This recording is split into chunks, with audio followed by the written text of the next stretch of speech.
Hi guys, welcome to Lip Shoes and Issues. I'm Jeannie and thanks for tuning in. I'm going to do a car vlog today because I want to post and I have some things that I want to talk about, such as actually things about, I would say, life.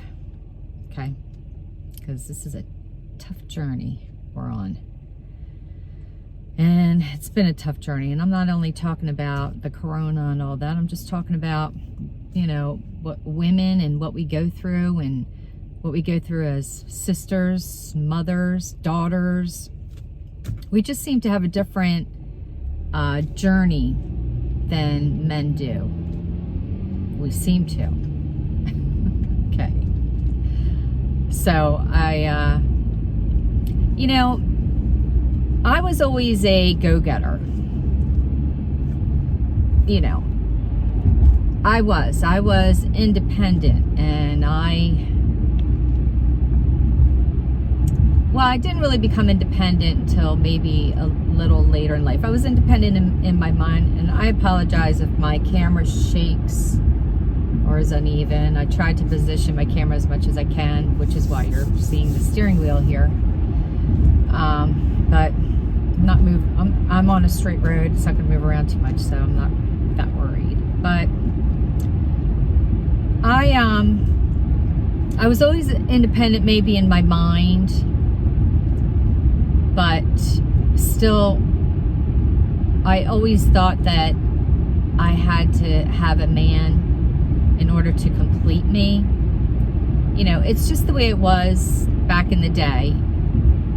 And, you know, it was love, marriage, baby. Love, marriage, baby. I mean, that's what it was. I mean, when I was younger, women were, you know, there were a certain percentage of women that wanted to be career-oriented, but it was a small percentage because, you know, we were, I'm not going to say we, I was little when the belief was women are meant to get married, fall in love, and get married and have babies.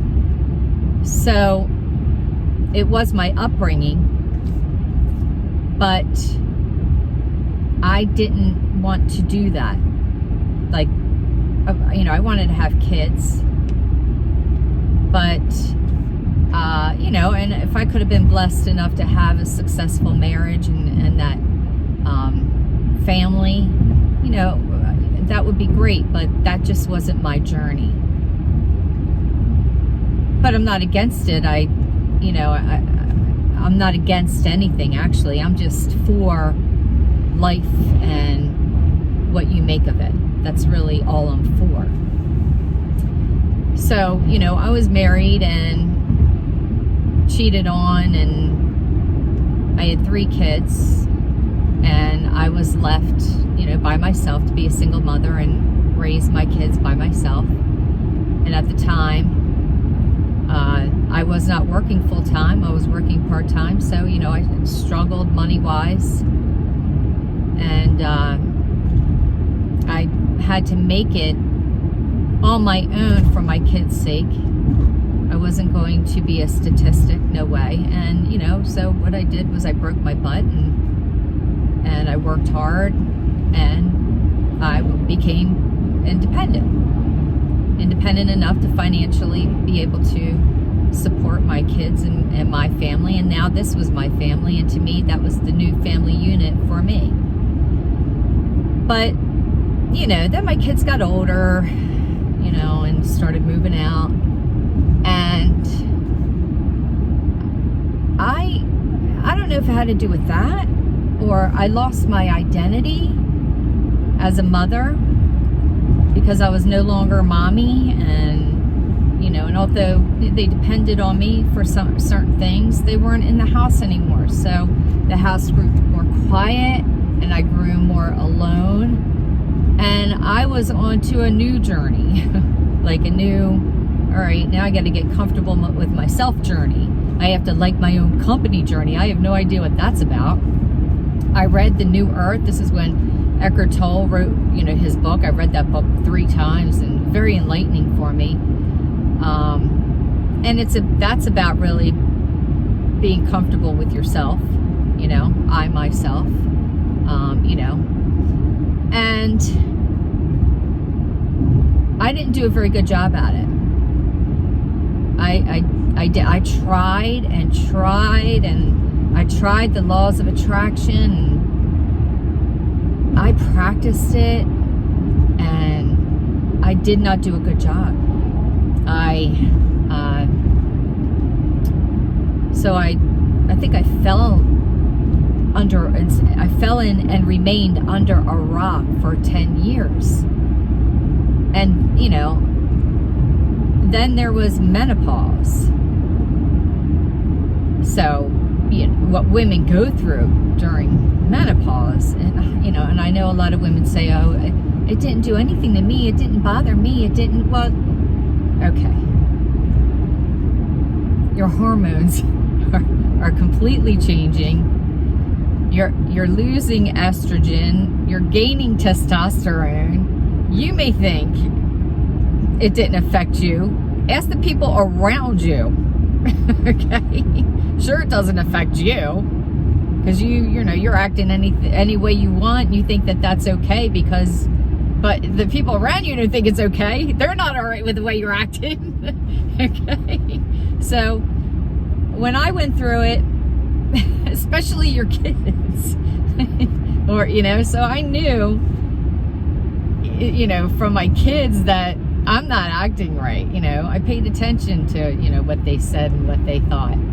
I didn't think I was righteous about it. I wanted help. I didn't want to, and, once you realize, oh my gosh, everybody around me thinks I'm whacked, I'm going to do something about it. So I went to see my gynecologist. I talked to her, and she put me on estrogen. Not a good idea, because it turned out it wasn't estrogen that I needed.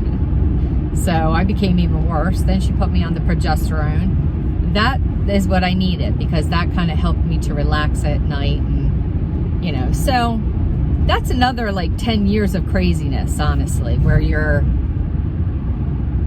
not only losing your own ambition career-wise and what you want to do for the rest of your life and how you want to be happy, but you're I'm gonna keep fixing this camera, but you're also going through this mess,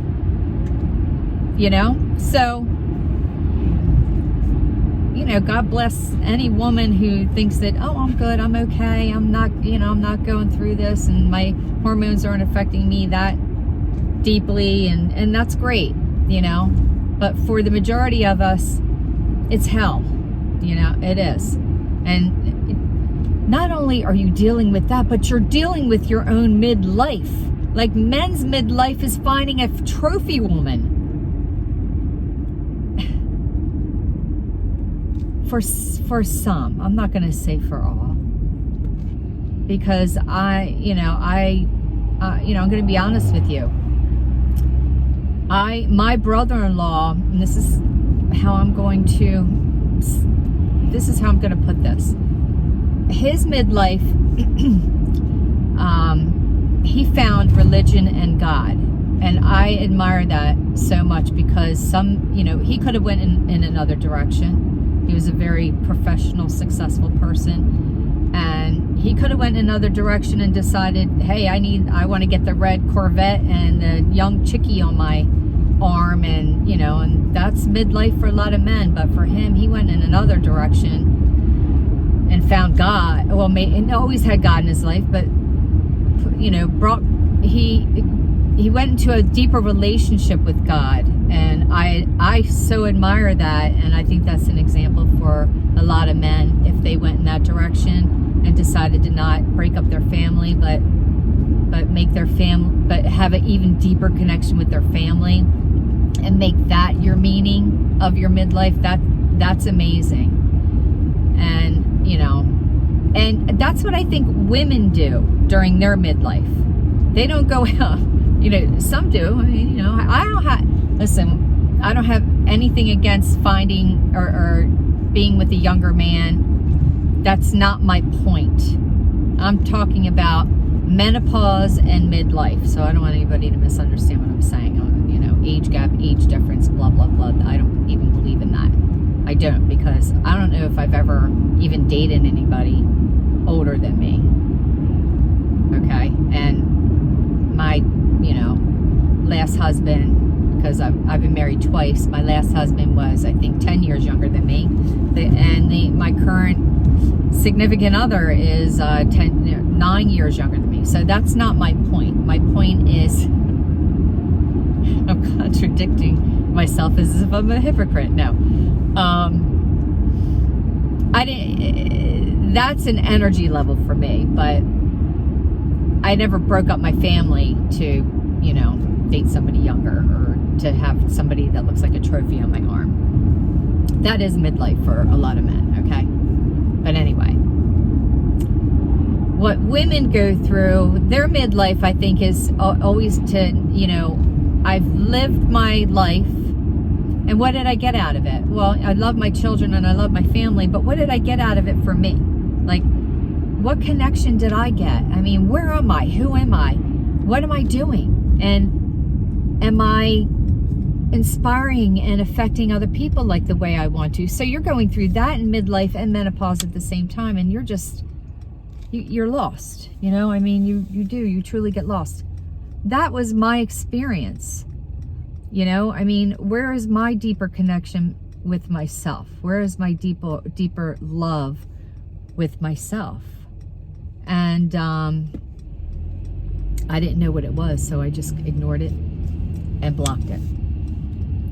And for 10 years, I just didn't know who I was, and I didn't want to know who she was anymore.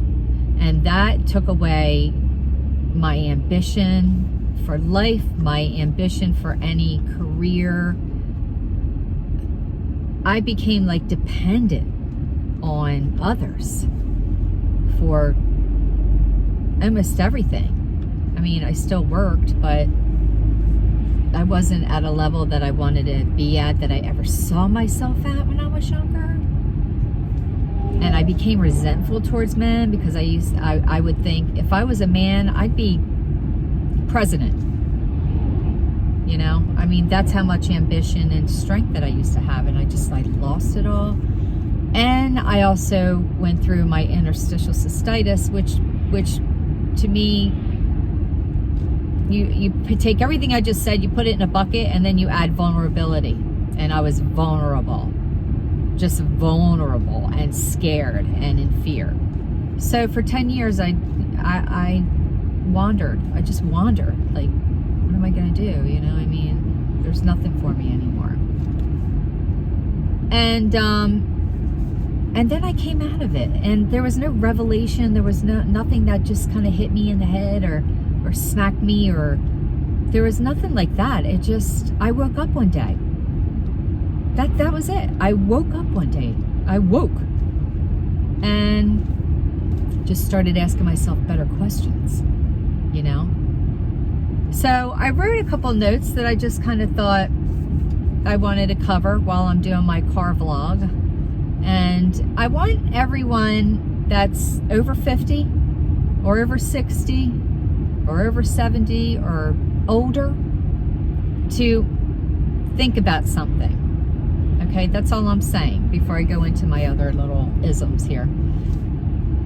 Okay, I'm 57. What if I gave up on myself right now because I'm 57? I mean, I'm getting to an age where I know a lot of people have retired and are retiring at my age. Now, is it a retirement age? Maybe not, but people, I think my age, are starting to think, you know what, I really don't want to work anymore. I mean, I want to enjoy life. I don't want to work anymore. So, and that's happening at 57. Now, I can't imagine that, honestly, at this point, but I am thinking, I want to enjoy life. Like, I don't want to be on the grid anymore. So what if I live to be 97? I mean, what if I do? What if I live to be 97? That means I have 40 more years of my life to live. I have 40 more years. Okay? So what if I was what if I hypothetically, just try to follow what I'm saying. What if I was 1 year old? Sorry. What if I was 1 year old? What if I was 1 year old and I had my whole life ahead of me, but I knew that I was going to die at 40 because I have 40 years. I have 40 years ahead of me. Okay? What will I do? What if life just started over and I had 40 years? What am I going to do in those 40 years to make sure that by the time I'm 40, I lived a good life? Okay? What if you have 10 years ahead of you? What if you were 80 and you're going to live to be 90?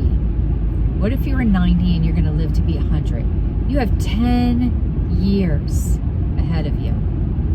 What are you going to do in those 10 years? Because there's so much you can do in 10 years. There's so much you can do in 1 year. There's so much you can do in 1 week. Okay? So for me, I have 40 years. I can't make this work. I can't make my dream work in 40 years. Do you get me? Do you get what I'm saying? Do you get my point? What if you are 65 and you live to be 90? You have 25 years. Is that 25 years? 65, 85, 90, yes. You have 25 years. Okay, that's a whole career for some. That's a whole career for some people. 25 years. What are you going to do? Let's say you were 1 year old and you're going to live to be 25. What are you going to do? You're going to make it count. That's what you have to do. Make it count. So I'm just saying, look at it a little differently. Instead of looking like I'm old, I'm getting too old. Look at it like you're just starting. You just started. And make it count. Because there's so much we can still do. So, something to think about. And so here's my little notes. 1, it's not what you do when you feel like doing it, but what you do when you don't feel like doing it. That's the uncomfort. That's getting into the uncomfortable zone. And you know, anything you do, anything you accomplish is going to start out uncomfortably. You have to get comfortable with the uncomfort in order to get ahead. Period. Okay? Period. Get comfortable with the uncomfort. Get comfortable with the unknown. Next, and this has to do with eating. This has to do with eating, dieting, blah, blah, blah, things we do, us women do in menopause. When you eat, it's the emotion you attach with that food that begins the digestion process. Remember that. When you make your food, and if you're starting to feel guilty about what you're about to eat, you have started the digestion process, which means you're adding too much acid to your digestion, which means it's going to be harder to lose that fat. It's going to be harder for that fat to burn because it's also a mind game. Okay? So be aware of your emotions when you eat.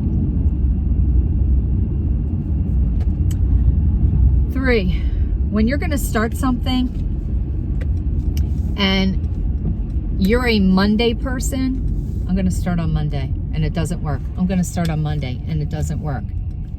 And I'm going to start on Monday person. Start on the 1st. Start on the 1st of the month. Okay? Make the first of the month day 1. Because day 2 is the second day of the month. Day 3 is the third day of the month. If you start to slack off, then you're missing day 4, which is the 4th day of the month.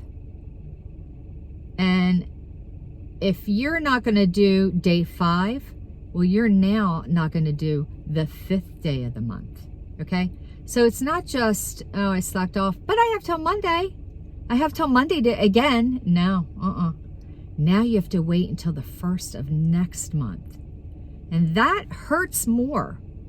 That bothers you more than starting on Monday. So when you start things, you're going to start a business, you're going to start your diet, you're going to start your exercise program. Start on the 1st day of the month. That means you have until the rest of this month to slack off. But on the 1st day, make it count. And make your challenges 30-day challenges and start on the 1st day of the month. Okay? Because if you miss the 15th and the 16th day, you've missed the 15th and the 16th day of the month. All right? And you're only on a 30-day challenge. There's something about that that gets to you. It gets your psyche. It does. Start making a note of your superpowers. Okay? Recognize your superpowers. We all have superpowers. Okay? And everybody's different. It could be you jump out of bed in the morning. It could be the, what's her name? Oh gosh, I'm not really good at remembering names. I gotta work on that. But, Mel Robbins, 5, 4, 3, 2, 1. Maybe you open your eyes, you say 5, 4, 3, 2, 1, and you jump out of bed. That's a superpower. Maybe you don't eat at night or after 7 o'clock, superpower. Maybe you're charged in the morning. You're more charged in the morning. Maybe you get up at 5 o'clock in the morning and you're charged in the morning. That's your superpower. Start recognizing your superpowers. Don't compare, what you do to somebody else who's, let's say you get up early in the morning, but somebody else can sleep till 10 o'clock. That's your superpower, but they're sleeping till 10 o'clock. Maybe they need it. That is their superpower. They need the rest, the sleep on the weekends, Maybe taking naps is a superpower. I could never take a nap, ever. I wish I could. I love that 10-minute nap that people can take because it charges you. That's their superpower. I don't know. Maybe it's turning a fattening meal into a healthy meal. I mean, recognize your superpowers, okay? Because it's your superpowers that charge your internal battery. Okay, that's what you have to remember. It's your superpowers can be attracting men. Your superpower can be you're gorgeous and you attract men. That's not a bad thing. It's your superpower. Recognize them because it is that charges your internal battery.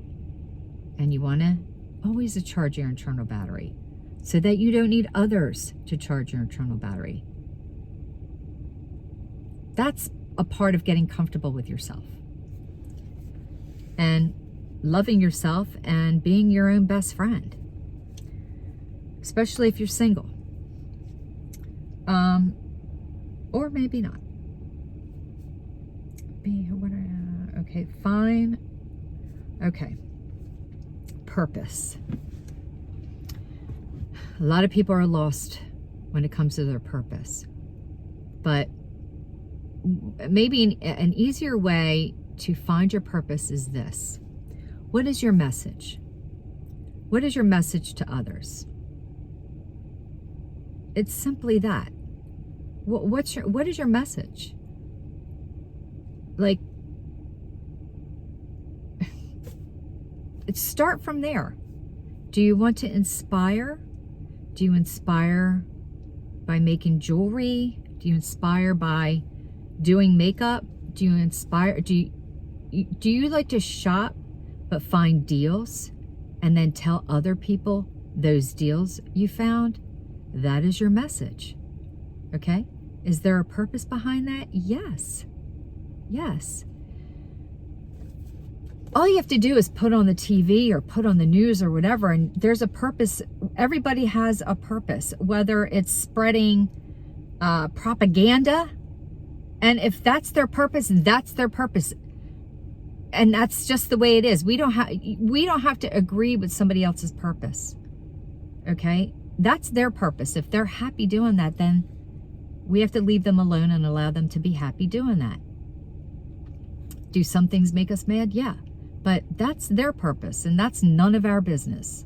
My purpose, somebody else's purpose, is none of anybody's business. Okay? Honestly, the way people treat you and judge you is none of your business. It's none of your business. Give them a mirror, tell them to talk to themselves, and walk away. And go about your journey and go about what you're doing. But think about what your message is. That's all. What is your message to other people? What is your message to your kids? What is your message to your husband or your wife or your coworkers? You know, what is your message? Are you a manager? And do you feel like a leader? What is your message there? That is your purpose. And lastly, and I said this earlier, don't give up on yourself. Even if you're living under a rock, even if you're going through menopause and midlife, even if your husband just left you, even if you're addicted to drugs, alcohol, even if you don't know where you're at, what you're doing, what you're supposed to do, even if you're living in your car, even if everybody has given up on you, it doesn't matter. Don't give up on yourself. 10 years I lived under a rock. But one thing I didn't do internally is I didn't give up on myself. And I didn't give up on my faith. Faith is the answer to everything. Have faith that you're going to make it. You're going to be okay no matter what. And that faith will bring you to the end of something better than you can ever imagine. So anyway, thanks for listening. I love you guys.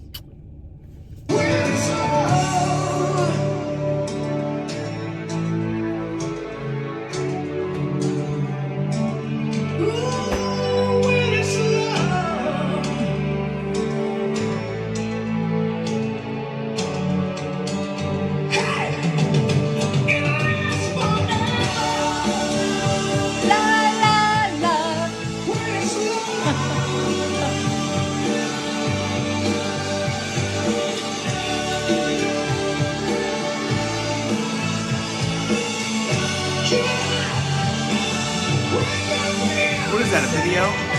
Oh, it's a video.